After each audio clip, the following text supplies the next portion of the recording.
75তম সাধারণত দিবস পালিত হচ্ছে আজ বারাসাত বিদ্যাসাগর ক্রীড়াঙ্গনে।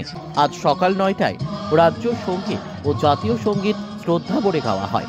এরপরে জাতীয় পতাকা উত্তোলন করেন জেলা শাসক শরৎ কুমার দ্বিবেদী। এই অনুষ্ঠানে কুচকাওয়াজে অংশগ্রহণ করেন তিনি। এই অনুষ্ঠানে সুসজ্জিত ট্যাবলো, সরকারি নানা দপ্তরের সচেতনতামূলক প্রচার, সর্বস্ব ট্যাবলো, কন্যাশ্রী, পাড়ায় সমাধান, দুয়ারে সরকার, সবুজ সাথী সহ নানা প্রচারমূলক জানে অংশগ্রহণ করা হয় কুচকাওয়াজে। এরপর বিভিন্ন স্কুল কলেজের ছাত্রছাত্রীরা নানা সাংস্কৃতিক অনুষ্ঠানে অংশগ্রহণ করেন।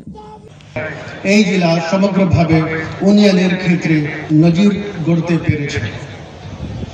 আমাদের জেলা উত্তর ২৪ পরগনা অবিচলভাবে সর্বক্ষেত্রেই রয়েছে প্রথম সারিতে।